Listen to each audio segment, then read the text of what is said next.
Hi, it's Monday, February 4th, and I have had an incredible 4 days.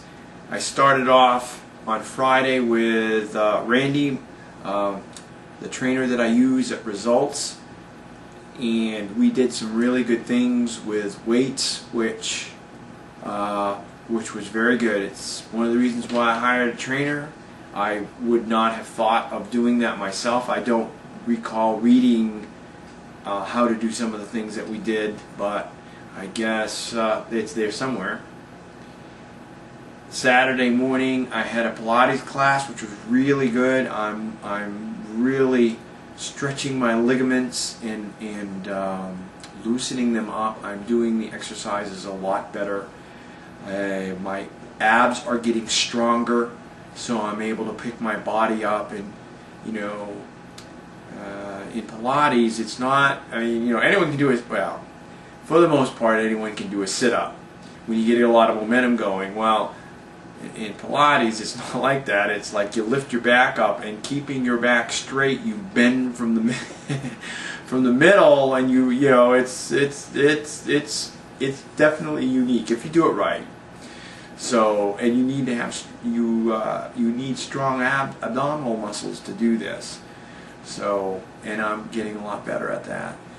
I went to the DC Tarot Society, where got a chance to practice tarot cards, and then Sunday morning was yoga, and that was excellent. Also, I understood the concept that there's two concepts. There's doing, you can do yoga, like do meditation, or you can be.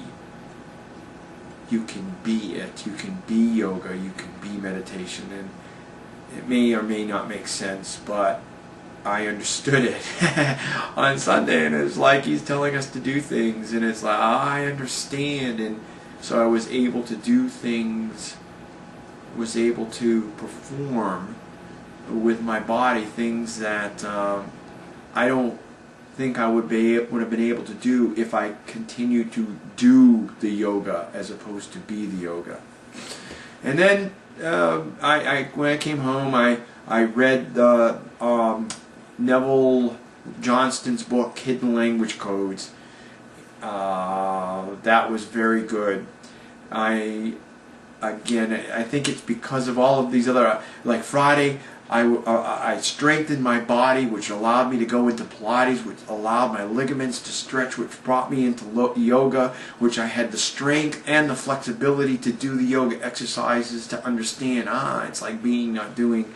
So when I got to reading this book, I think, physically I was able to look at this, that my physical body was able to understand what was being written in the book.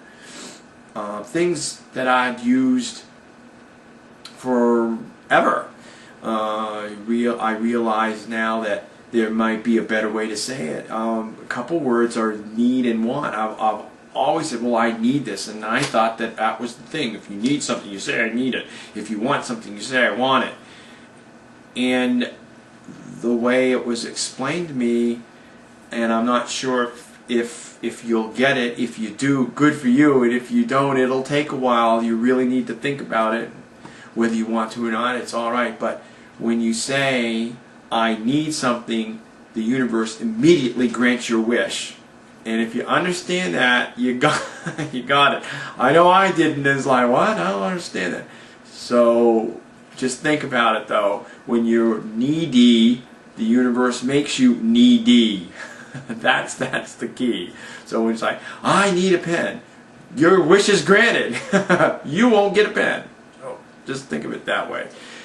Some words, some better words to use might be I create, or I desire, or even I wish. And that was kind of interesting, because I was told, oh, don't wish, that's a pipe dream. And he's saying, yeah, wish. There was something else I read in the book too, pretend. That was very interesting.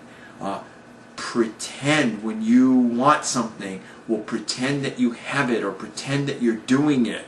That gets your subconscious going to start doing whatever it is, whatever the magic is that starts manifesting. In fact, that is part of it, because you, even though it is not real, it's pretend, you're starting the manifestation process.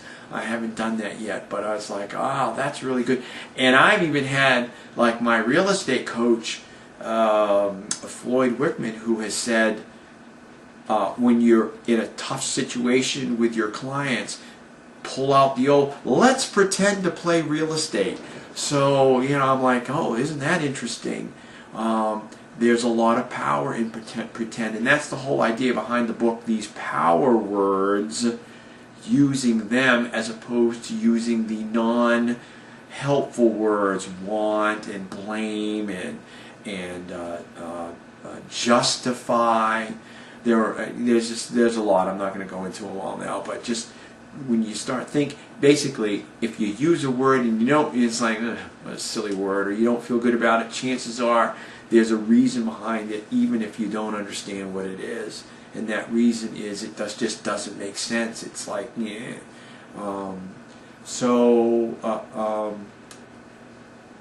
That's all I have for now. It's really late. I was at the gym late tonight because I just felt like going in the evening. And as crowded as the gym was, but see, again, what I said to myself was, well, I'm going to go, and I'll say, I won't be crowded. It's kind of like Monday. So, but if it is crowded, I will have no problems getting on any of the equipment that I need. And I didn't. I was very, very good.